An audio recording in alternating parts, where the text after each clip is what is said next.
주일 오후에 이렇게 여러분 만나서 반갑습니다. 특히 우리 남자분들이 기도회로 모였다는 얘기를 듣고 제가 큰 감동을 받았습니다.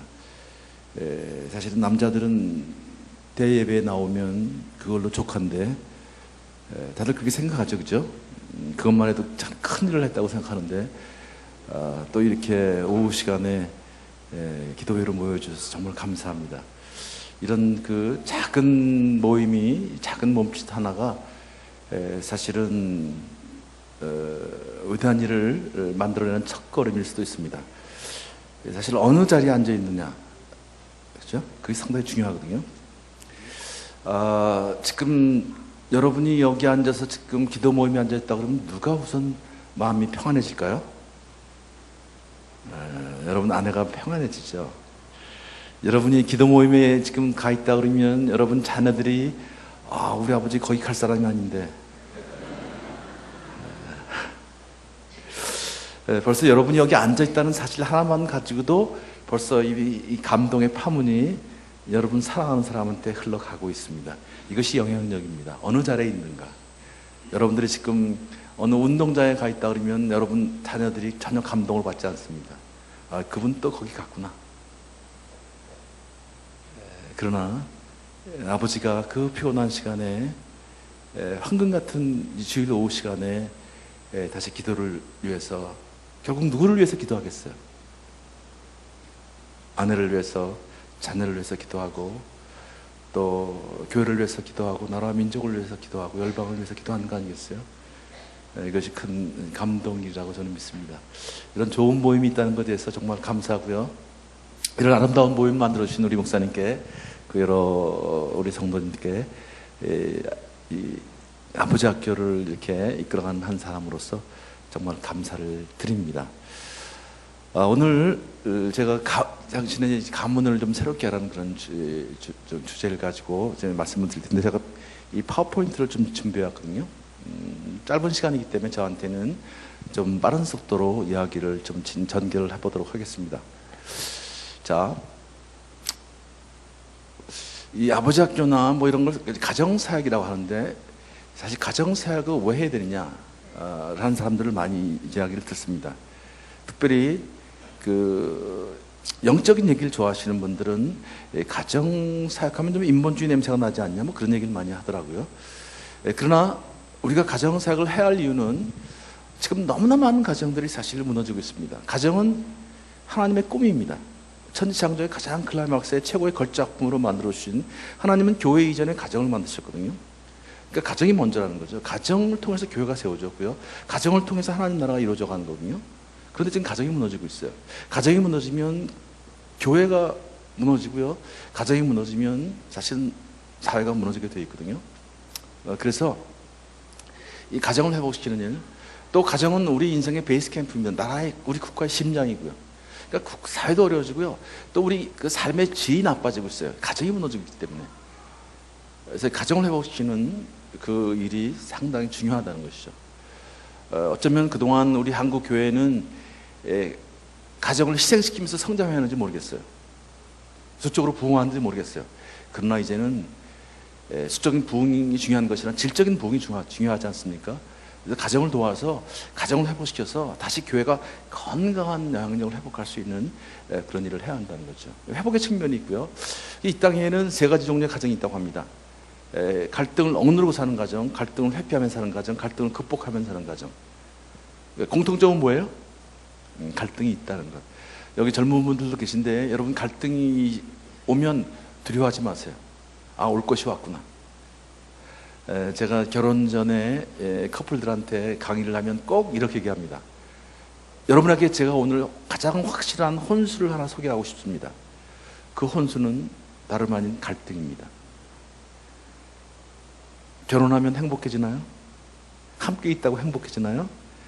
함께 있으면 함께 있을수록 불편해집니다. 결혼하면 불편해집니다. 거기서 갈등이 생기게 되어 있습니다. 결혼해서 함께 있다고 행복해지는 것이 아니라 그 갈등을 통해서 성장하고 성숙하면서 행복해지는 거예요. 진정한 행복은 성숙을 통해서 오는 거예요. 그래서 에베소에서는 우리로 하여금 그리스도의 장성한 분량에 이르기를 원하시는 거예요. 그래야만 우리가 진정 하나님께서 원하시는 그런 행복을 누릴 수 있다는 것이죠. 그래서 가정도 세워지는 거고요. 교회도 성숙해가는 거죠. 그래서 우리가 이 가정사역은 회복의 측면이 있기 때문에 상당히 중요한 거. 회복의 측면만 있는 것이 아니라 또 두 번째는 증진의 측면. 나는 문제가 없다고 하지만 문제가 없다고 행복한 것은 아니거든요. 더 아름답게, 더 풍요롭게 살 필요가 있다는 거죠. 또 세 번째는 예방의 측면. 지금 문제가 없을 수 있지만 앞으로 어떤 문제가 올지 몰라요. 또 우리 결혼 전에 우리 자녀들한테 결혼을 어떻게 준비하는지 이걸 가르쳐야 되거든요.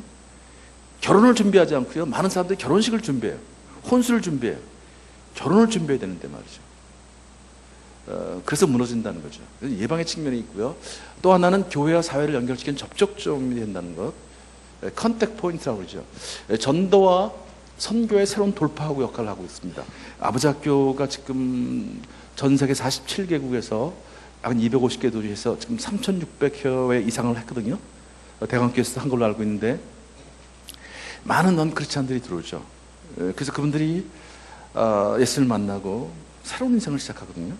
전도와 선교의 새로운 돌파구. 지금 사실 교회에 좋은 컨텐츠들이, 좋은 내용들이 있지만 어떻게 사회에 흘려보내겠어요? 이런 가정사역을 통해서, 이런 아버지학교 프로그램, 어머니학교 프로그램을 통해서 사회를 흘려보낼 수 있다는 것입니다. 또 마지막 다섯 번째는 아름다운 세상을 만드는 기능, 커뮤니티 임팩트라고 하죠. 여러분과 저만 행복해서 무슨 소용이 있겠어요? 우리 자녀들이 행복하게 자라면 무슨 소용이 있겠어요? 우리 자녀들이 누구하고 어울려요? 이웃집 애들하고 어울리는데 그 이웃집 아이들이 만약에 상처로 분노로 가득 차 있다면 그 아이들이 우리 아이를 힘들게 만들어요. 그러니까 우리 아이들이 정말 행복하게 원하면 우리 가정도 행복해야 되지만 우리 아이들과 함께 앞으로 우리 사회의 주역이 될 그 아이들의 친구들의 가정도 행복해져야 한다는 거예요. 이 아름다운 세상을 만들 책임이 여러분과 저에게 있습니다. 이게 교회의 책임입니다. 창세기 10장에서 하나님이 아브라함에게 복을 주시고 내가 너한테 복을 줬으니까 너 복받고 행복하게 살아라, 그런 말씀을 한 적이 없습니다. 복이 되라 그렇게 말씀하셨어요. 그 얘기는 무슨 얘기예요? 네가 가는 곳마다 아름다운 그런 공동체를 만들라는 거예요. 아름다운 그런 내가 꿈꾸는 그런 공동체를 만들라는 거죠. 복의 근원이 되라는 거죠. 이것이 사실은 우리 크리스찬과 우리 교회에 주신 하나님의 사명이 아닌가. 아름다운 세상을 만들 이런 일들이 사실은 가정사역을 통해서 가능하다는 것입니다. 그래서 저는 우리 한국의 모든 교회들이 이 가정사역에 좀 더 집중을 해줬으면 우리 이 교회와 사회를 연결시키는, 또 교회에 대한 그런 부정적인 생각들을 좀 많이 우리 세상 사람들이 바꾸지 않을까 그런 생각을 합니다. 그래서 대관교회에서 이런 일을 해주시는 것에 정말 감사를 드리고요. 자, 우리 인생에서 가장 중요한 것이 뭘까요? 자, 우리 인생에서 가장 중요한, 많은 사람들이 사랑이라고 하죠. 예, 사랑은 중요합니다. 근데 사랑은 어디서 싹 드나요? 예, 사랑은 관계 속에서 싹 드는 거죠. 관계가 없는 사랑이 있나요? 예, 관계가 없는 사랑이 있긴 있어요. 짝사랑. 그러나 짝사랑하면 사람이 병들어요. 죽습니다. 왜요? 인간은 짝사랑할 수가 없어요. 짝사랑할 수 있는 유일한 분이 한 분 계세요. 그분이 누구예요? 하나님이세요. 그분은 사랑 자체이시니까, 그분은 사랑이시니까 그게 가능해요. 그러나 인간은 그게 안 돼요. 사랑은 한 관계 속에 싹 든다는 거죠. 자, 그래서 저는 이렇게 정의를 합니다. 관계가 철로라면 사랑은 그 위를 오가는 열차다. 만일에 철로가 무너지면 열차는 전복되게 되어 있습니다. 여러분 관계가 깨지면 여러분 사랑도 끝납니다. 여러분 사랑이 상처를 받아요. 여러분 지금 사랑이 식으셨어요? 그렇다면 여러분은 관계에 어려움이 있다는 것입니다. 이제 관계를 회복해야 합니다. 그래야 다시 이 사랑이 회복이 됩니다. 또 많은 사람들이요, 행복을 추구합니다. 행복도 중요하죠. 행복은 어디서 올까요? 행복도 관계에서 옵니다. 여러분 지금 교회 끝나고 나면 제일 가고 싶은 데가 어디예요? 집이에요? 그렇지 않은 사람도 있을 거예요, 막, 그죠? 그 인간을 또 보러 가야 되나 말이죠. 제가 여기서 지금 아버지 학교를 하고 있고 제 아내는 어머니 학교를 하고 있거든요. 그래서 많은 사람들이요, 두 사람은 얼마나 행복하게 살았으면 아버지 학교를 하고 어머니 학교를 할까. 근데 여러분, 그건 큰 착각입니다. 이혼 직전까지 이제 갔다 왔는데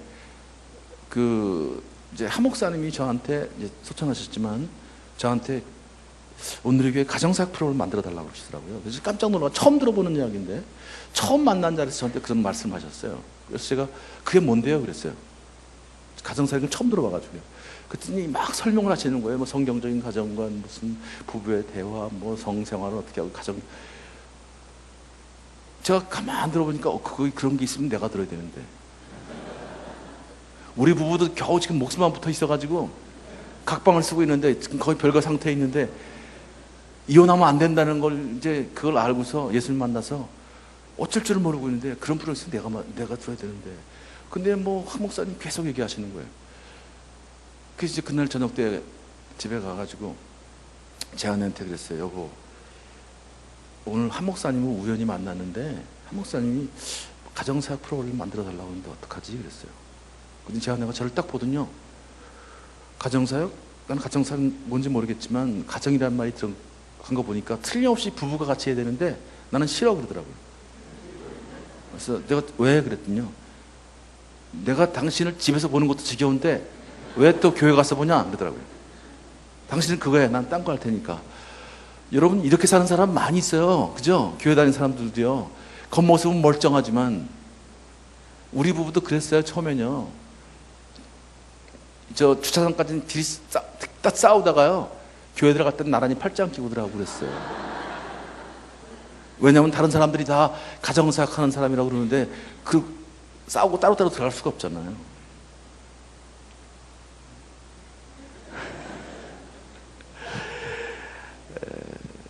참 행복은 어디서 올까요? 관계에서 온다는 걸 기억하십시오.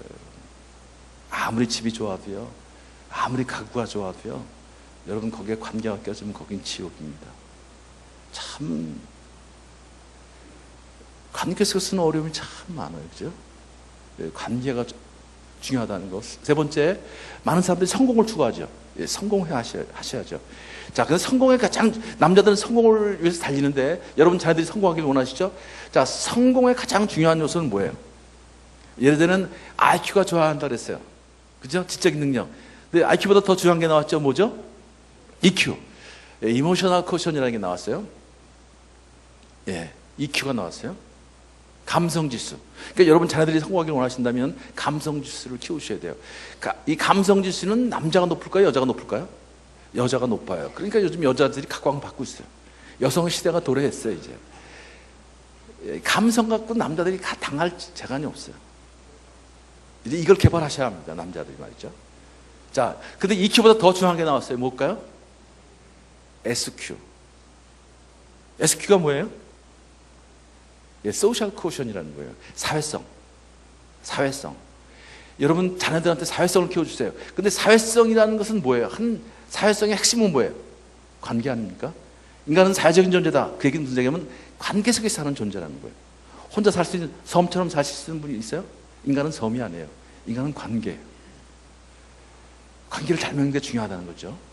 자, 그런데 이 SQ를 보통 세상에서는 소셜 코션이라고 그러는데 우리 기독교에서는 뭐라고 얘기할까요? 스피리추얼 코션이라고 그래요. 영적 지수. 영적 지수를 한마디로 하면 영성입니다. 영성. 자, 영성의 가장 중요한 거. 영성을 한 단어로 표현하라 그러면 뭐라고 표현할 수 있겠어요? 여러분 영성 그러죠? 영성이 도대체 뭐예요? 영성은 관계입니다. 예수님이 말씀하신 영성은 하나님을 사랑하고 이웃 사랑하기를 내 몸같이 사랑하라. 하나님과의 관계, 이웃과의 관계, 이것이 영성입니다. 그러니까 하나님과의 관계만 얘기하는 건 안 되는 거예요. 이웃과의 관계만 얘기해서 안 되는 거예요. 영성이라는 것은 하나님과의 관계, 이웃과의 관계, 이것이 영성이에요. 그래서 하나님께서 우리에게 십계명을 주시면서 십계명이 당신의 영성이셨거든요. 십계명은 뭐예요? 하나님에 대한 사랑, 하나님과의 관계, 이웃과의 관계거든요. 결국 성부 하나님과 성자 하나님의 영성은 같은 영성이라는 거예요. 그러니까 제가 말씀드렸지만 지금 우리 인생에서 가장 중요한 것, 우리 신앙에서 핵심은 뭐냐면 바로 관계라는 거예요. 그러니까 여러분 자녀들한테 관계를 맺는 훈련을 시키셔야 합니다. 여러분이 성공하시려면 관계를 탁월하게 맺으셔야 합니다. 자, 그런데 관계가 중요하다는 건 알았어요, 이제. 자, 그러면 이제부터 이제 제가 여러분 인생의 방정식을 하나, 관계 방정식, 인생 방정식이라고 그러는데 그걸 가르쳐 드릴 테니까 잘 이제 귀담아 들으십시오. 자, 여러분 저랑 관계를 맺으려면 어떻게 하셔야 돼요? 예. 어려운 질문인가요? 예, 제가 GS건설에 가서 이제 일반 직장에도 많이 가서 이제 강의를 하는데, GS건설에 가서 여러분 저랑 관계를 맺으려면 어떻게 돼요? 그러니까 그분들이 하시는 얘기가 그러더라고요. 만나서 한잔 해야죠. 그러더라고요. 여자분들은 만나서 차 한잔 해야 된대요. 만나서 커피를 하든 만나서 술을 한잔 하든 무슨 얘기예요? 여러분이 저한테 접근을 해오셔야 한다는 거예요. 그죠? 여러분이 저한테 접근을 하면 제가 뭘 보여요? 반응을 보이죠. 제가 반응을 보인다는 거예요. 그래서 감정의 교류가 되면서 관계가 이루어진다는 거예요. 우리 삶에는 끊임없는 이 자극이 오고요. 자극에 우리는 반응하게 돼 있고요. 우리가 안 되죠. 반응하게 돼 있고 또 반응을 하면 이것이 결국 우리 삶이거든요. 접근과 반응, 이것이 관계를 이루고요. 또 자극이 오면 끊임없이 우리 반응하는 게 삶이죠. 사실은 우리 관계가 우리 인생을 만들어 갑니다. 그죠? 누구를 만나느냐. 관계가 그만큼 중요하다는 거죠. 근데 관계는 접근과 반응을 통해서 이루어지는데, 자, 여러분이 지금 관계가 잘못되어 있다는 얘기, 관계가 깨졌다는 얘기 무슨 얘기예요? 접근을 잘못하고 있구나, 반응을 잘못하고 있구나, 둘 중에 하나라는 거예요. 여러분 관계를 개선하려면 접근하는 걸 바꾸든가 반응하는 걸 바꾸든가, 이걸 바꿔야만 여러분이 새로운 관계가 들어가고요. 그래야만 새로운 삶이, 새로운 인생이 시작된다는 거예요. 여러분 어떻게 접근하고 계세요? 여러분 어떻게 반응하고 계세요?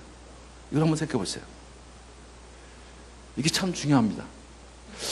여러분이 저한테 예를 들어서 지금 장로님 참 강의를 잘 하시네요 라고 저한테 접근하면 제가 기분이 좋아져요. 감정이 좋아져요. 여러분이 접근하는 것 같아서 제가 감정이 생겨요. 그럼 제가 참 생기기도 잘생긴 사람이 사람을 제대로 볼 줄 아는구나, 그런 생각이 들어요. 감정이 좋아져. 여러분 접근을 그렇게 하시니까. 그러면 제가 형제님 참 잘생기셨네요. 존경받는 남편, 존경받는 아버지가 되실 것 같아요. 사업에도 클무시 성공하실 것입니다 라고 얘기를 하게 되면 서로 감정이 좋아져서 좋은 관계가 이루어진다는 거예요. 그런데 예를 들어서 그걸 강의라고 하십니까? 라고 한다면 제가 감정이 상해요. 그러면 제가 딱 보니까 인상도 참 힘들게 생긴 사람이 말이지, 생긴 대로 말하는구나, 그런 생각이 들어요. 그럼 제가 기분이 나빠지면 뭐라 그래요? 그냥 형제님은 제 말씀 안 들어도 되니까 그냥 집에 가서 쉬시지 왜 오셨어요? 자, 그러면 관계가 깨어지는 거예요. 이거예요. 자, 그런데요, 쉬운 데 하나 드릴게요. 여러분이 만일 교회에서 무슨 위원회에 있다가 무슨 이제 그 위원회에서 이제 일을 하다가 회의에다가 이제 담당 장로님, 목사님하고 이렇게 무슨 약간 갈등이 생겨 상처받아서 그냥 기분 나쁘게 나왔어요. 막 나오는데 마침 개가 지나가는 거예요. 화난 김에 개를 걷어찼어요. 근데 그 개가 불독이에요. 개가 가만히 있겠어요? 개가 어떻게 해요? 여러분을 확 물어요. 왜냐면 여러분이 그렇게 접근했으니까. 걔가 그렇게 반응을 보이는 거예요. 근데 여러분이 말이죠, 만일 제가 지나가는데 여러분이 저를 걷어찼어요. 제가 그러면 기분이 나쁠 거 아니에요. 그럼 제가 여러분을 하고 걷어차거나 멱살을 잡을 수가 있어요. 그럼 관계가 깨져요. 그런데 제가 개처럼 걷어찰 수도 개처럼 물을 수도 있지만 제가 개 아니에요. 제가 개가 아니니까 저는 개와는 다른 반응을 보일 수도 있다는 거예요. 이게 인간하고 동물의 차이예요. 그런데 많은 사람들이 개처럼 반응하는 사람이 있어요. 하나님의 형상을 잘못하면서도 말이죠. 자, 여러분이 저를 걷어차면 말이죠, 제가 딱 보니까 모르는 사람인데 저를 걷어찼어요. 제가 기분은 나빠요. 그죠? 그렇게 접근했으니까. 그렇지만 제가 처음 보는 사람이 이렇게 보니까 얼굴이 어두워요. 그럼 제가 교회 앞에서 나오면 교회에서 무슨 문제가 있었나 보구나. 그럼 제가 이렇게 물어볼 수 있잖아요, 웃으면서. 저는 담임 목사님이 아닌데요.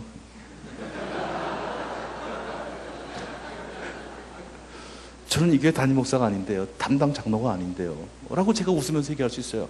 속에서는 부글부글 옳지만. 또 회사를 지나가면 내가 회사 사장이 아닌데 혹시 사람을 잘못 보신 거 아닌가요? 근데 굉장히 얼굴이 어두우신데 속상한 일이 있었나 봐요.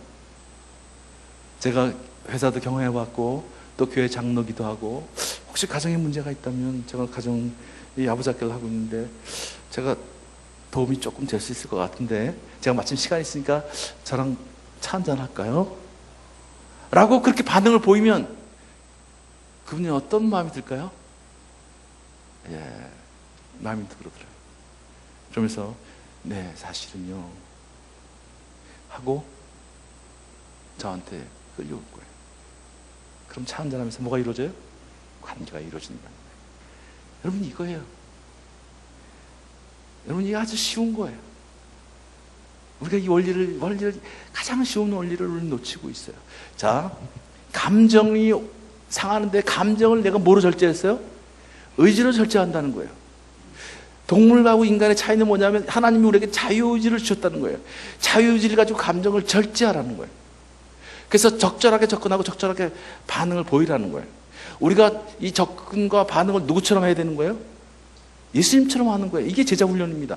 어떻게 하면 예수님처럼 접근하고 어떻게 하면 예수님처럼 반응하는가? 이것을 끊임없이 훈련하는 것이 사실은 제자 훈련입니다. 하나님한테 접근, 하나님한테 반응하고 세상에 접근하고 세상에 반응하는 이 끊임없는 훈련이 사실은 제자 훈련의 과정입니다. 그러면서 우리가 글쎄 장성한 분량으로 성숙해 가는 거예요. 이게 제자 훈련이야. 그래서 긍정적으로 반응할 때는 긍정적으로 반응하고 부정적으로 반응할 때는 부정적으로 반응하는 거예요. 그래야 모든 관계가 똑바라지고요. 그래야 삶의 올바른 방향을 가요. 근데 어떤 사람들은 그냥 긍정적으로 반응할 때 부정적으로 반응하고요, 부정적으로 반응할 때 긍정적으로 반응해요. 무조건 다 긍정적으로 반응하는 건 좋은 건 아니거든요. 부정적으로 반응할 때는 단호하게 부정적으로 반응을 해야 합니다. 예수님처럼요. 예수님처럼 부정적으로 반응할 때 단호하게 부정적으로 반응하셨어요. 요즘에 긍정의 힘, 긍정의 힘인가 모든 걸 다 그것은 참 약간 보는 각도가 좀 잘못되어 있는 거죠. 예수님처럼 반응하는 게 중요한 거예요. 자, 예를 들어서 아내가 아버지 학교 좀 다녀오세요. 그러면 그때는 긍정적으로 반응을 보여야 돼요? 부정적으로 반응을 보여야 돼요? 그런 건 긍정적으로 반응을 보여야지. 그건 애들한테도 애들은 다 알아요. 그건 아버지 학교 가야 된다는 거. 어저께 그 본부에서 아버지 학교 수료식 하는데요. 딸하고 아들이 나왔는데, 고등학교 딸이 말이죠. 아빠한테 편지를 썼는데 뭐라고 썼냐면, 아빠, 지금 아버지 학교 수료식 날인데 아버지 학교 또 한 번 갔다 왔으면 좋겠대요. 아버지 학교 가는 동안 너무나 행복했다는 거예요, 우리가. 그래서 아버지 학교 다시 한번 갔으면 좋겠다고. 돈이 만약에 없으면 내가 통장 깨서라도 줄 테니까 아빠, 아버지 학교 좀 다시 갔다 와. 얘 애들은 다 원하고 있어요. 아내들도 원하고 있어요. 자, 그래서 여보, 아버지 학교 좀 다녀오세요. 그러면 그때는 긍정적으로 반응을 보여야 되는 거예요. 그런 거요. 그런 판단도 안 돼요. 근데 여보, 내가 갔다 올게. 당신이 갔다 오라니까 내가 힘들지만 바쁘지만, 그러면 아내가 행복해지고 애들 다 행복해져요. 그런데 어떤 사람들은요, 야, 난 갈 필요 없다. 난 가서 배울 게 없대요. 가르쳤으면 가르쳤지. 또 어떤 사람들은 또 이렇게 얘기하는 사람이 있어요. 나는 여기서 더 이상 자라면 인간도 아니래요. 여기도 그런 분들 많이 있을 거예요. 아직 버티고 있는 사람들 많이 있을 거예요. 뭐 그 정도만 갖고도요, 제가 봐주겠는데, 어떤 사람들은 아버지 학교 좀 다녀오세요. 그러면 화를 버럭 낸대요. 야, 내가 뭐 잘못한 거 있어? 대박. 누가 잘못했다고 그랬어요? 뭐 잘못한 사람만 들어오는 거예요, 거기는? 인생을 한번 재점검해 보는 건데, 전반전을 돌이키고 후반전을 계획하는 그런 멋진 시간인데요. 근데 그냥 부정적으로 반응하는 거예요. 그러면서 밥상을 뒤엎고 말이죠. 다음부터 그런 사람 가만 안 한단 말이죠. 공포 분위기 조성하는 사람이 있어요. 그런데 그런 사람들 중에 일부는요, 꼭 부정적으로 반응할 때가 있는데 그때 긍정적으로 반응을 보이는 거예요. 예를 들어볼까요? 우리 형제님 결혼한 지 얼마나 되셨어요? 3년 차. 아주 적당한 때예요.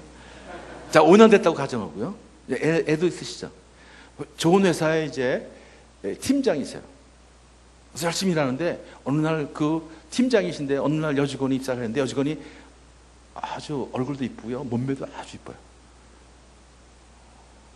근데 그 여직원이 와서 그러는 거예요. 입사 첫날 와서, 팀장님, 저는 이렇게 좋은 회사에 들어오게 돼서 행복해요. 그런데 이 팀장님처럼 이렇게 멋있게 생긴 분을 모시고 일하게 돼서 정말 행복합니다. 그러는 거예요. 자, 뭐가 왔어요? 이건 뭐예요? 예? 이게 접근이에요. 이게 접근이에요. 뭐 어려워요, 그게. 근데 이걸 접근이라고 해석 안 하는 분도 있어요. 제가 유아교육연수원에 가서 한번 강연했더니 어떤 분이, 여자분이 그러더라고요. 위기가 왔대요. 그게 무슨 위기예요, 또? 어떤 분은 유혹이래요. 그게 무슨 유혹이에요? 근데 그분들은 왜 유혹, 왜 위기라고 그럴까요? 예, 상처가 있어요. 그런 일을 경험하셨거나, 어머니가 그런 일을 경험하셨거나, 예, 그게 상처로 내려오는 거예요. 그러니까 위기로 보이는 거예요. 그건 위기가 아니라 접근이에요. 아니, 회사에서 그런 얘기 못해요, 여직원이요? 예, 그때 그런 접근이 오면 감정이 어때요? 좋죠? 예, 아주 좋답니다. 예, 좋아요. 그때 기분 나쁜 사람 있어요? 야, 너 그걸 말이 하고나 절로 꺼져. 그런 사람이 있어요? 그게 인간도 아니에요. 그런 사람은 인간도 아니에요. 예, 기분이 좋아져요. 근데 어느 날 와서 한참 일했는데 한두 달쯤 지났는데 그 여직원이 와서 그러는 거예요. 팀장님 결혼하셨어요? 결혼했어. 애도 있고. 그러니까 그 여직원이 그러는 거예요. 아유, 저는 팀장님 벌써 결혼하셨어요. 저는 총각인 줄 알았어요.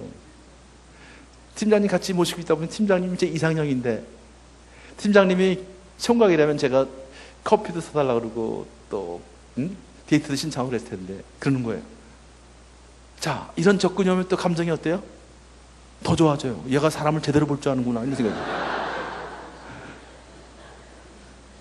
근데 어느 날 아침에 아내하고 싸웠어요. 그럴 수 있잖아요, 그죠? 그래서 기분 나쁘니까 에이, 난 먼저 와서 간다고 일찍 갔어요. 그래서 좀 언짢게 앉아있는데 아무도 표정이 안 바뀔 거 아니에요? 근데 그 여직원이 늘 일찍 나오는데 팀장이 오늘 일찍 나오니까 웬일이세요? 오늘 일찍 나오시고. 근데 얼굴이 안색이 안 좋으세요. 무슨 일 있었어요? 그러니까 또 뭐 집에서 오늘 사실 이런 일이 있어서 아내하고 좀 다퉜어. 그러니까 그 여직원이 그러는 거예요. 아유, 팀장님 참 힘드셨겠어요. 팀장님 이 웃으셔야 우리 가정이 다, 우리 팀이 다 살아나는데, 그리고 우리 팀이 잘 돼야 우리 회사가 살아나는데, 제가 커피 맛있게 타드릴 테니까 커피 드시고 힘내세요. 그리고 커피를 딱 타오는 거예요. 자, 그럼 감정이 어때요? 짠해지는 거예요. 그때부터 별 생각이 다 들어요. 혹시 내가 선택을 잘못한 거 아니냐? 뭐 이런 생각이 들어요.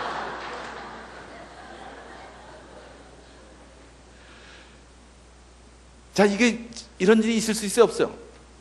예, 이런 일이 다 그냥 늘상 있는 일입니다, 이게. 저는 뭐 딴 얘기 하는 거 아니에요. 다 늘상 있는 일이에요, 다. 자, 그러면 좋은 감정이 계속 자랄 수가 있어요. 근데 그 감정을 키워야 되겠어요? 절제해야 되겠어요? 예, 남자분들은 한 사람도 대답하는 사람이 없어요. 이게 남자들한테는 굉장히 어려운 질문입니다, 이게. 여자들만 전부 절제해요, 그러는 거예요. 근데 여자분들한테 이런 접근이 올 수 있어요, 없어요? 있어요, 여러분들한테도요. 성가대회 하시는데 자매님 참 아름다우세요. 자매님 참 목소리가 띄어. 계속 그렇게 접근이 올 수 있어요. 그럼 여러분 감정도 계속 자랄 수 있어요. 자, 그러나 감정을 절제해야 되는 거예요. 왜요? 결혼해서 한 가정에 구성원이 있습니다. 아내니까, 남편이니까, 어머니니까, 아버지니까 감정을 절제해야 되는 책임이니까 사람은. 뭐로 절제해요? 하나님이 주신 의지로, 자유의지로. 하나님이 자유의지를 주셨어요. 여러분, 그 감정을 키울 수도 있어요. 자유의지를 주셨으니까. 그러나 자유의지를 가지고 감정을 절제할 수 있어요. 예, 선악을 알게 한 나무요, 하나님이 주셨어요. 만들어줬어요. 먹지 말라고 명령하셨어요. 그게 무슨 얘기예요? 이걸 먹을 수 있는 자유가 있다는 거예요. 안 먹을 수 있는 자유도 있다는 거예요. 그러나 네가 먹을 수 있는 자유를 택하면 창조 질서가 무너진다는 거예요. 그럼 너는 죽는다는 거예요. 그러나 네가 먹지 않는 자유를 택하면 너는 이 창조 질서 안에서 자유를 주고 산다는 거예요. 예, 인간의 자유는 항상 그 책임이 따르게 뒤에 있어요. 이걸 질서라고 얘기합니다. 하나님, 질서의 하나님이시라고 그러는 거예요. 근데 인간은 결국 먹는 자유를 택해요. 그게 죄예요. 예, 여러분, 하나님이 주신 자유의지를 가지고 우리는 그 감정을 절제할 수 있어야 되는 거예요. 그러니까 그럴 때는 긍정적으로 반응을 보여야 돼요? 부정적으로 반응을 보여야 돼요? 그때는 부정적으로 반응을 보여야 되는 거예요. 아, 여기까지 안 된다, 더 이상. 딱 부정적으로 반응을 보여야 되는 거예요. 그런데 어떤 사람들은 그때 긍정적으로 반응을 보이는 사람이 있어요. 너도 그러냐? 나도 그렇다 그러고 말이죠. 그냥 그래가지고 관계가 깨어지는 거예요. 삶이 무너지는 거예요. 근데 한 번 실수한 사람은 다시는 실수하면 안 되는 거예요. 근데 어떤 사람은 반복적으로 실수해요. 그러면서 뭐라 하냐면 내 마음 나도 모른대. 내가 왜 이러는지 모르겠다는 거예요. 자, 제가 이성 얘기를 했지만 여러분 화 잘 내는 사람들 있죠. 뚜껑 잘 내는 사람들이요. 다시는 화 안 낸다 그러죠. 그러나 비슷한 자극이나 스트레스가 걸리면 어떻게 해요? 뚜껑이 또 열려요. 폭력을 휘두르는 사람 있죠. 뭘 집어던지고 막 부정적으로 욕하는 사람들 있죠. 나이스하다가요.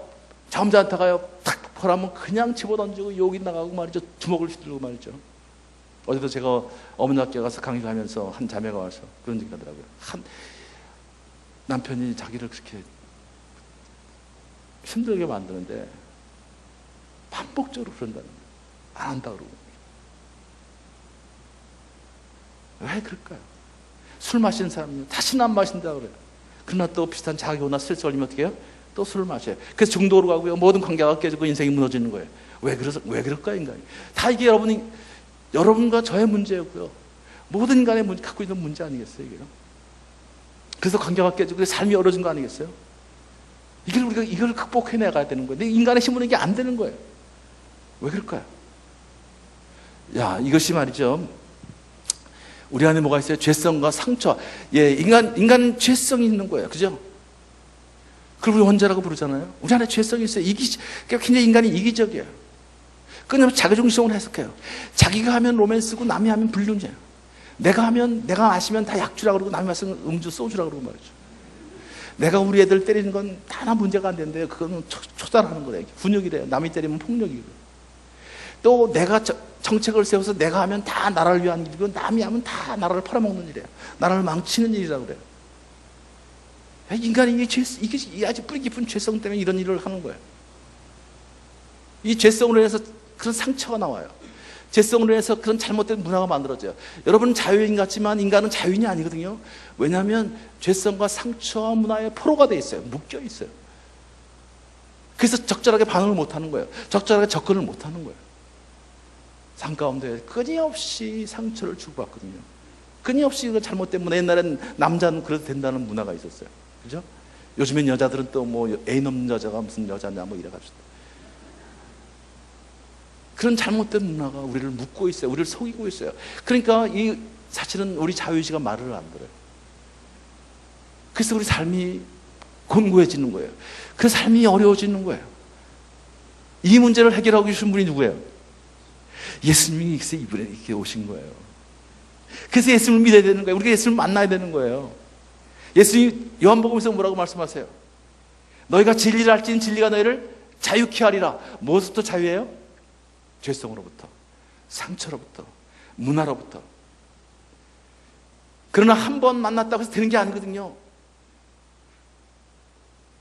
끊임없이 바울 사도가 그러잖아요. 나는 매일매일 죽노라. 매일매일 죽는다는 건 뭐냐면 십자가 앞에서 매일매일 부르짖는 거예요. 남자들이 기도할 이유가 여기 있어요. 매일매일. 우리는 문화를 만들어가면서 살고 있잖아요. 우리는 상처를 주고받으면서 살고 있잖아요. 우리는 그 죄성 때문에 끊임없는 유혹에 안목의 정의, 이생의 자랑, 육신의 정욕 때문에 끊임없이 노출되어 있잖아요.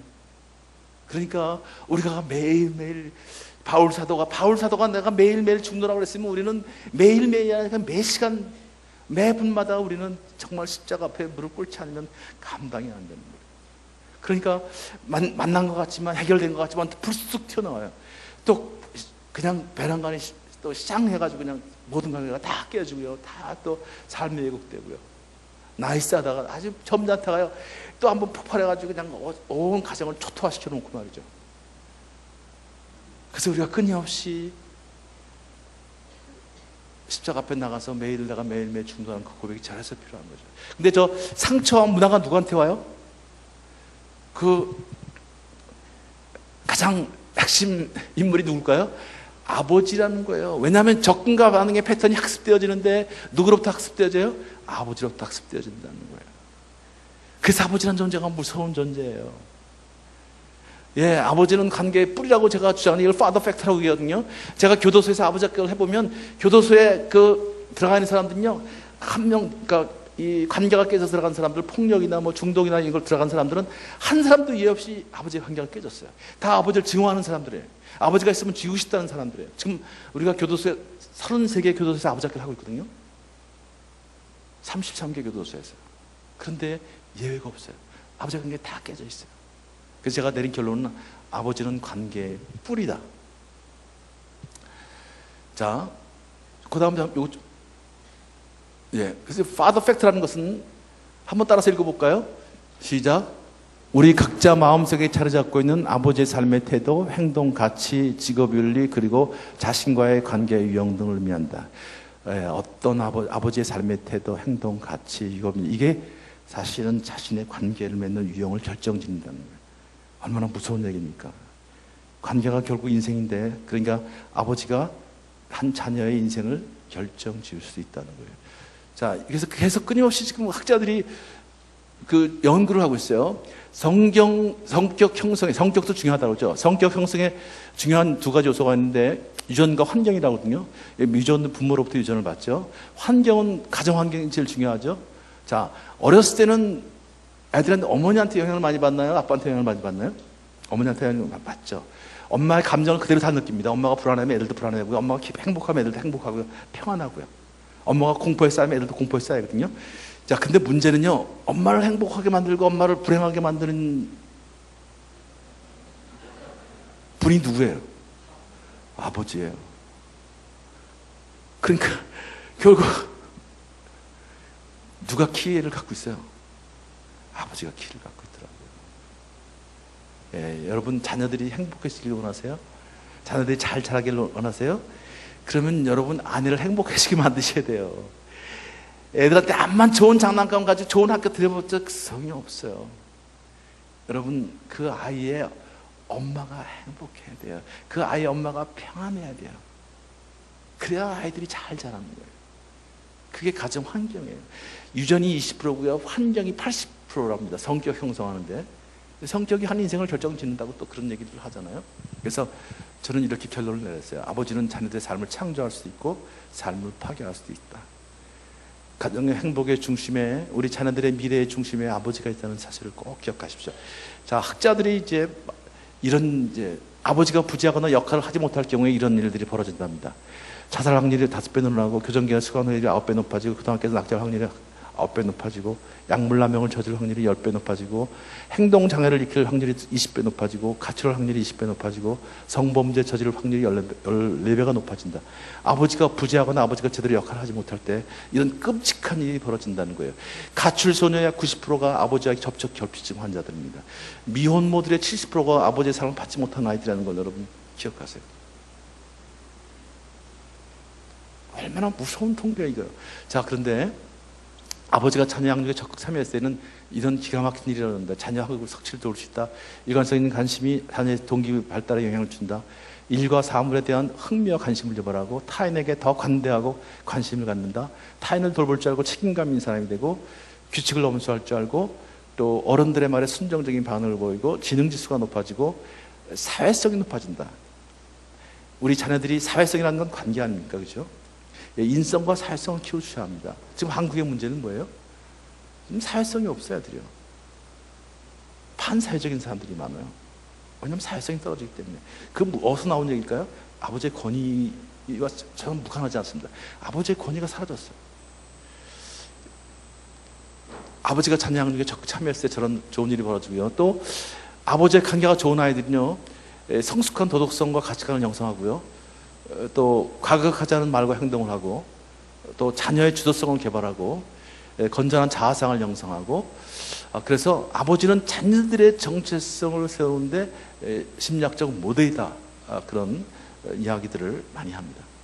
그러니까 여러분, 아버지가 얼마나 소중한가를, 정말 아버지 기도 모임이 이래서 소중한 거예요.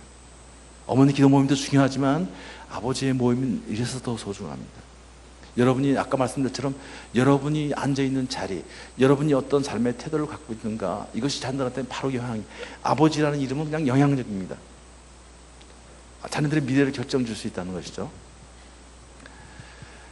자녀들의 삶의 뿌리와 날개를 달아주는. 그래서 메가더 장군이 이런 유명한 얘기를 했어요. 메가더 장군이 2차 대전의 영웅이기도, 한국전의 영웅이기도 하지만, 메가더 장군이 좋은 아버지로 선정이 됐다는 사실을 아는 사람들은 그렇게 많지 않은데, 1942년도에 메가더 장군이 좋은 아버지로 선정이 되어서 상을 받는 자리에서 이런 얘기를 했어요. 자, 한번 크게 따라서 한번 읽어볼까요? 시작. 전국 아버지 날 위원회에서 제게 이런 영광을 주시니 이보다 더 감격스러운 일 없습니다. 직업상 저는 군인이며 그 점을 무척 자랑스럽게 여깁니다.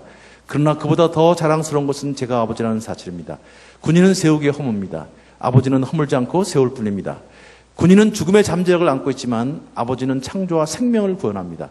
많은 적군을 죽이는 것도 강하지만 많은 생명을 살리는 것은 더 강합니다. 내가 죽은 후 내 아들이 전쟁터의 내가 아니라 가정의 나를 기억해 줬으면 하는 것이 제 바람입니다. 위대한 장군이 하신 이야기입니다. 보통 사람이 한 게 아니란 말이죠. 적군을 죽이는 것도 강하지만 생명을 살리는 것, 그것은 더 위대한 일이라는 거죠. 우리 아이들이 나를 전쟁터에서 위대한 장군으로 기억해 주는 것보다 가정에서 그런 아버지로, 아버지 역할을 충실한 그런 아버지로 기억했으니 그것이, 그러면 내 인생이 성공한 이상이다.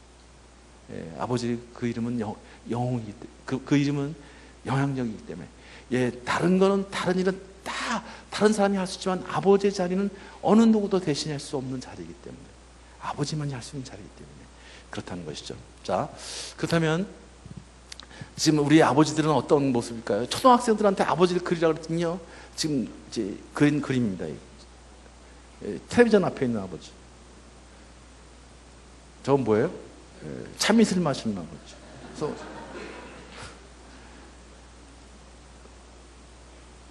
이건 뭐예요? 낚시 골프 가는 아버지. 낮잠 주는 아버지. 기도하는 아버지가 없어요. 이제 우리 대광교회에서는 애들이 그리면 이제 기도하는 아버지를 그릴 겁니다. 그죠? 얼마나 멋있어요, 기도하는 아버지 말이죠. 아버지가 늘 나를 위해서 기도했다. 이게 얼마나 멋있어요. 근데 지금 애들이 다 저걸 그려놨대요. 부정적인 모습. 근데 최근에 더 충격적인 일이 벌어졌어요.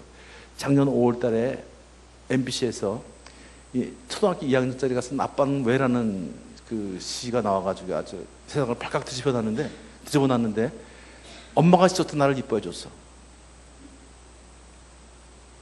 냉장고에 있어 나에게 먹을 것을 줬어. 강아지가 있어 나랑 도와줬어. 엄마, 냉장고, 강아지 다 이거 가정의 구성 요소입니다 지금. 그죠? 근데 누가 빠졌어요? 아빠가 빠졌어요. 아빠가. 자, 아빠가 나와야 되는데 나오긴 나와요. 자, 뭐라고 나올까요?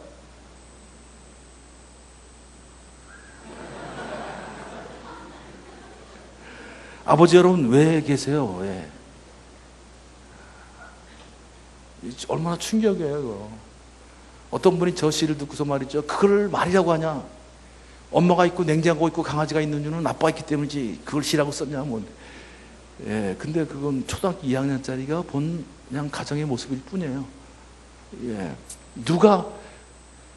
근데 사실은 저게 누구의 책임일까요 저거요? 1차적인 건 아빠의 책임이기도 하죠. 근데 엄마의 책임은 없나요? 엄마의 책임도 커요. 그죠? 아빠를 도대체 어떻게 소개했길래 애들한테. 아빠 사회생활 하면서 아빠는 안 계실 수도 있잖아요. 그죠? 늦게 올 수 있잖아요. 그러면 아빠가 우리를 위해서, 나라를 위해서 열심히 일하고 있다 한다 이렇게 얘기해 주셔야 되죠. 야, 그 인간은 어딘지 내가 알 게 뭐냐. 일하는 거 지 좋아서 하는 거지. 야, 그게 우리하고 무슨 상관이냐. 내가 돈 잘 벌지 네 아빠보다. 내가 다 먹여 살리는 거야 이거. 그래가지고 아빠가 권위가 세워지겠어요? 돈은 실제로 다 통장으로 다 들어가잖아요. 그죠? 아빠도 열심히 돈 한번, 예전에는 제가 직장생활 처음 할 때는 봉투를 갖고 들어갔어요. 봉투 갖고 가면 제 아내가 깍듯이 인사하고 한 게 있어요. 그때가 그리워요. 요즘엔 그런 사람 있어요? 남편 봉급날 여보 수고했어요. 그런 말 하시는 분 있어요? 그런 말 하시면 손 들어보세요. 행복하시는 분. 아내 여러분 꼭 그거 하세요. 봉급날 남편한테 여보 성장으로 잘 들어왔는데 고마워. 꼭 뭐 좀 빠지면 얼마 빠졌던데 이 소리 하지 마시고요. 어디다 썼어 그러지 마시고요. 애들을 다 불러 모아서요. 그날은요, 아빠가 한 달 애써서 오늘 또 우리가 한 달 이렇게 살 수 있게 되었단다. 아빠한테 우리 감사하자. 얼마나 아름다워요. 아빠가 그래서, 그런데요, 다 엄마가 다 결제해. 다. 그러니까 아빠는 필요가 없는, 들어오면 늦게 돌아가지고 야단이나 치고 말이죠. 왜 야단을 쳐요? 또 엄마가 야단 치라고 시켰거든요. 그죠? 제 야단 좀 치라고 그러거든요. 그것도 안 치면 또 뭐라 그러니까 또 헐섭시 야단을 쳐요. 그러니까 맨날 아버지는 악역만 하는 거예요. 저 사람은 도대체 왜 일찍 돌아가지고 나를 힘들게 만드는 거야? 참, 이래서 다 아버지들이 그렇지 않아도 힘든데 말이죠. 가족 관계에서 오는 어려움 때문에 우리 아버지들이 더 세상으로 자꾸만 내몰리고 있어요. 자, 저 얼마나 불행한 얘기입니까? 그러나 우리 책임도 있어요. 자, 이제 우리가 우리 가문을 좀 새롭게 만들 필요가 있어요. 자, 이런 거. 자, 어떻게 새롭게 만들까? 첫 번째는 관계를 회복하라는 거죠. 여러분, 관계를 회복하십시오. 누구하고 관계예요? 여러분 인생을 두 번 살죠? 한 번은 아들로 사셨죠? 한 번은 아버지로 사시는 거예요. 그런데 여러분 관계의 뿌리가 누구라 그랬어요? 여러분 아버지세요. 아들로서 아버지의 관계를 여러분이 새롭게 정립을 하셔야 돼요. 그래야만 여러분이 아버지로서 여러분 자들과 새롭게 새로워집니다. 그리고 그래야만 여러분 남편으로서 여러분 아내와 관계가 새로워집니다. 한 개인으로서 사회와 관계가 새로워집니다. 한 성도로서 하나님과 관계가 새로워집니다. 아버지의 관계가 막혀있는 사람들은요, 모든 관계가 막혀있을 수 있어요. 여러분 그 관계를 넘어가 서기가 어렵습니다. 아버지의 관계를 한번 생각해 보세요. 아버지의 관계를 생각하세요. 우리 아버지는 어떤 분이었는가? 사실 이게 첫날 아버지 학교의 주제입니다. 자, 그럼 아버지의 관계를 회복하는데 용서하고 용서를 좀 구하라는 거예요. 그죠? 예, 여러분 아버지를 먼저 용서하세요. 그리고 용서를 구하세요. 사실은 모든 우리 대부분의 아버지들은요, 한 80, 90%는 그 아버지한테 받은 상처들이 참 많아요. 그래서 그 아버지를 용서 못하는 사람들이 참 많더라고요. 아버지가 왼쪽으로 가면 오른쪽으로 하는 사람들 참 많더라고요. 그러면서 뭐라고 하냐면 나는 아버지처럼 살지 않을 거야. 그런데 다 아버지처럼 똑같이 살고 있어요. 거의 70%가 그래요. 폭력적인 아버지 밑에 사는 사람, 나는 절대로 폭력을 안 휘둘른다 그러는데 또 폭력적이 돼갑니다. 왜 그럴까요? 예, 우리는 이 과거, 현재, 미래라는 실 속에 살거든요. 그죠? 우리는 현재 살고 있죠? 자, 그런데 현재 살고 있는데, 자, 인간은 동물하고 다른 것이 미래지향적인 존재라는 거예요. 자, 미래를 바꾸려면 뭘 바꿔야 돼요? 현재를 바꿔야 되는 거예요. 현재에 접근하는 태도, 반응하는 태도를 바꿔야 돼요. 그래야 미래가 달라집니다. 그래야 관계가 새로워지니까. 여러분 한번 늘 삶을 살면서 여러분 관계 속에서 여러분 관계가 깨어지거나 화가 나거나 상대방이 화를 내면 내가 접근을 혹시 잘못한 거 아닌가? 내가 혹시 반응을 잘못한 거 아닌가? 늘 이걸 생각하세요. 그리고 방법을 바꾸세요. 근데 내가 왜 이렇게 쓸데없이 반응할까? 내가 이렇게 불필요하게 과민 반응할까? 그 안에 뭐가 있어요? 여러분 상처가 있는 거예요. 잘못된 문화가 또 있을 수 있어요. 우리 안에 죄성이 있어요. 끊임없이 그때마다 누구한테 나가야 돼요? 하나님 앞에 나가야 되는 거예요. 그 문제를 갖고 기도해야 되는 거예요. 자, 미래를 바꾸려면 현재를 바꿔야 돼요. 근데 현재는 누가 만들었어요? 과거가 만드는 거예요. 여러분 과거가 있었기에 현재가 있는 거 아니에요? 과거의 산물이 현재예요. 자, 그렇다면 3단 논법에 의하면 미래를 바꾸려면 뭘 바꿔야 돼요? 과거를 바꿔야 되는 거예요. 자, 과거를 바꿀 수 있는 분 손 들어보세요. 이게 어려운 거예요. 이게 인생의 한계예요. 이것이 인간의 비극입니다. 그래서 미래를 바꾸려고 하는데 미래가 안 바뀌는 거예요. 과거를 바꿀 수가 없기 때문에. 과거를 누가 바꾸겠어요? 그래서 인간은 끊임없이 과거를 바꾸려고 합니다. 그래서 만든 영화가 뭐예요? 타임머신이라는 영화예요. 계속 요즘에 그런 영화가 나와요. 과거로 돌아가서 과거의 사건을 조작을 하는 거예요. 그래서 바꿔요. 미래를 바꿔요. 예, 이것은 영화의 세계입니다. 이것은 도저히 있을 수 없는 세계, 있을 수 없는 일입니다. 스티븐 호킹이라는 그 우주 물리학자, 지금 21세기의 최고의 이 두뇌를 갖고 있는 물리학자, 우주학자라고 그러죠. 그분이 타임 트래블이라는 그 다큐멘터리를 만들었거든요. 제가 그걸 여러 번을 봤는데 그분이 내린 결론이 뭐냐면 미래로 여행은 조금 가능할 수 있지만 과거로 여행은 impossible, 불가능하다는 거예요. 미래 여행은 어떻게 가능할까요? 그분이 내린 이론은 이런 거더라고요. 지구 이 은하계하고요 멀리 떨어져 있는 또 하나의 여러 개의 은하계가 있는데 그 멀리 가면 그 아주 지구부터 멀리 떨어진 경우에는 지구보다 속도가 2배가 느리대요. 그럼 거기서 50년을 살고 오면 여기 100년이 지나는 거예요. 그게 미래의 여행이라는 거예요. 시간 여행이래요. 그게 여행이에요? 네, 그건 이론일 뿐입니다. 예, 여러분, 과거를 바꿀 수가 없어요. 이것이 여러분과 저의 한계예요. 그런데 이걸 바꿀 수 있는 길을 열어주신 분이 누구예요? 예수님이세요. 이 하나님이세요. 과거를 재해석하라는 거예요. 여러분, 사건보다 더 중요한 것은 해석이라는 거 아세요? 사건보다 더 중요한 건 해석입니다. 저는 역사를 전공했는데 역사를 뭐라고 정했냐면 일어난 일 또는 일어난 일에 대한 해석, 이게 역사입니다. 사건을 어떻게 해석하느냐? 하나님의 눈으로 해석하는 거예요. 여러분, 하나님의 눈으로 해석하는 거예요. 창조주이신 하나님, 내 인생의 주인이신 하나님의 눈으로 해석하셔야 합니다. 내 눈으로, 세상의 눈으로 해석하면 우리는 지질이 재수가 없는 사람이에요. 우린 복을 없는 사람이에요. 팔자가 사나운 사람이에요. 그렇게 얘기할 수 있어요. 그렇게 해석해서는 전혀 문제가 현재가 달라지지 않고 미래가 달라지지 않습니다. 그런 사람들은 우울증에 빠지는 거예요. 그런 사람은 좌절에 빠지는 거예요. 그래서 자살을 이렇게 만드는 거예요. 그러나 내 인생을 주관하시는 분, 우주 만물을 주관하시는 분, 그분이 이 사건을 허락하셨다면, 그 사건에 뭐가 있어요? 의미가 발견되는 거예요.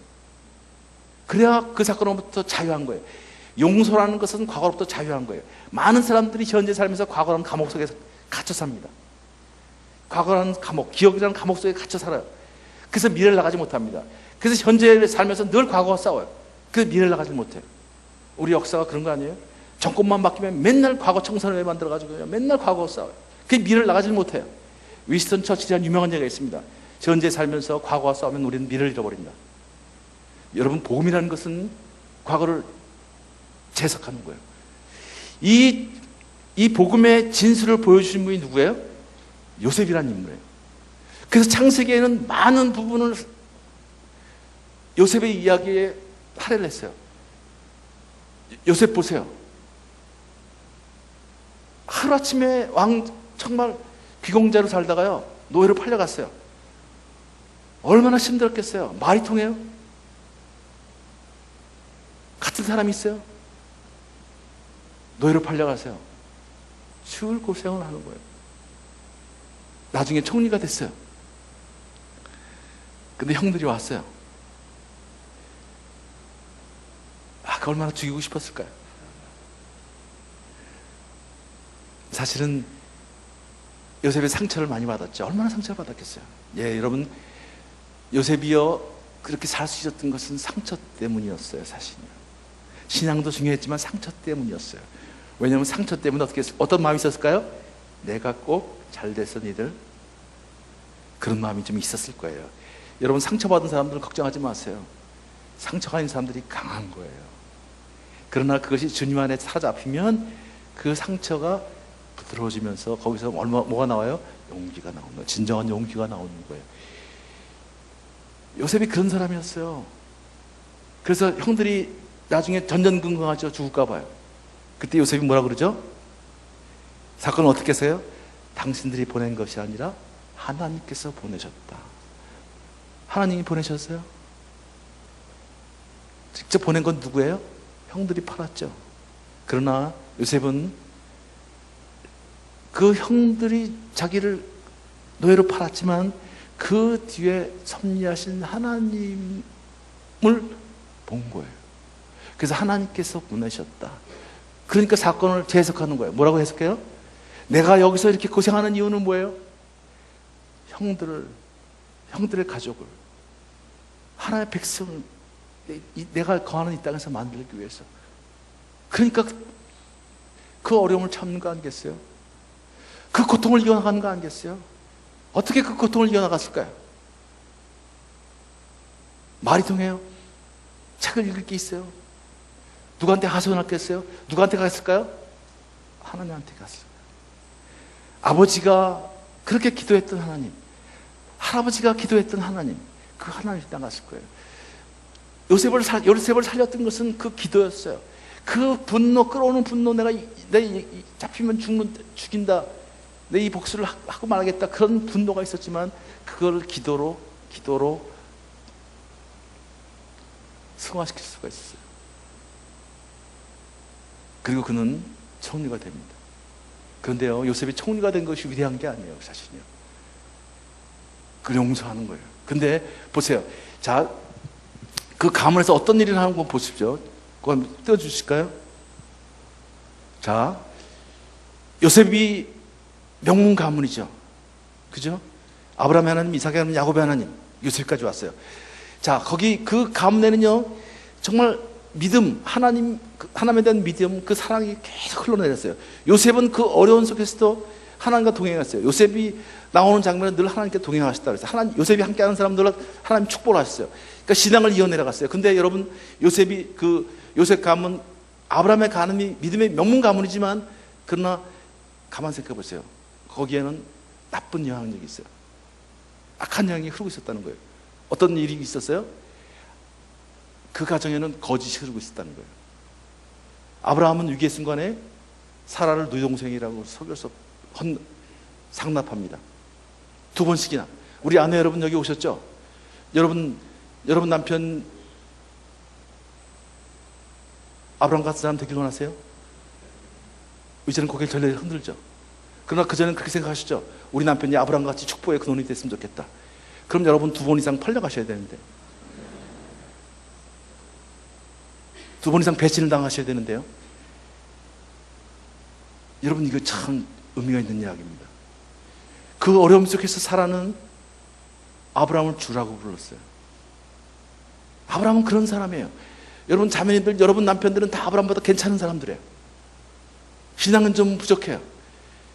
그래서 다 괜찮은 분들이 아브라함보다 뛰어난 사람들이에요. 그 뒤에 사라라는 그런 믿음의 여인이 있었어요. 하나님 주께 소망을 두는 여인이 있었어요. 그래서 아브라함이 축복의 근원이 된 거예요. 근데 보세요.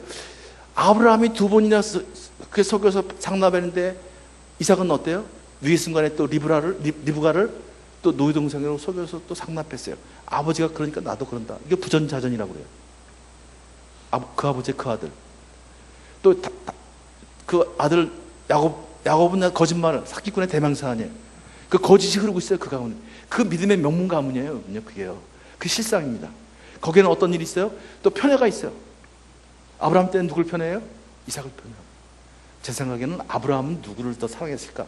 저는 가끔 생각하면서, 아브라함은 혹시 이스마엘을 더 사랑한 거 아니야? 장남입니까? 또 이삭 때는 누굴 사랑해요? 아버지는 에서를, 엄마는 야곱을. 편애가 있어요. 편애하면 돼야 안 돼요? 안 돼요. 어떻게 믿음의 가문에 편애가 있어요. 그러나 거기 편애가 있어요. 야곱 때는 누굴 편애해요? 요셉을 편애해서 요셉이 결국 팔려가요. 자, 이제 편애가 있어요. 또 그 가문에는 어떤 게 흐르고 있어요? 누군가 한 사람은 떠나야 돼요. 원찮은데 떠나야 돼요. 아브라함 때는 누가 떠나요? 예, 이스마엘이 떠났어야 되는 거예요. 또 이삭 때는 누가 떠나요? 야곱이 형 에서의 미움을 받아 죽일까봐 도망을 쳐야 돼요. 야곱 때는 누가 또 떠나야 돼요? 요셉이 또 팔려가요. 형들의 미움을 받아서. 보세요. 여러분, 요즘 말로 하면 가출이에요. 원치 않은 데 가는 게, 목적 없이 가는 게 가출 아니에요? 출가하고 가출은 그게 다르다고 그러더라고요. 목적을 갖고 가면 출가고요, 목적 없이 가면 가출이 그렇다고 그러더라고요. 똑같은 한자인데 어떻게 계속한지는 모르겠어요. 자, 근데요, 믿음의 명문 가문에 그런 영향이 흐르는 거예요. 그런 상처가 있어요. 그런데 그걸 단호하게 끊은 사람이 누구예요? 요셉이라는 거예요. 그게 위대한 거예요. 총리가 된 게 위대한 게 아니라요, 그게 위대한 거예요.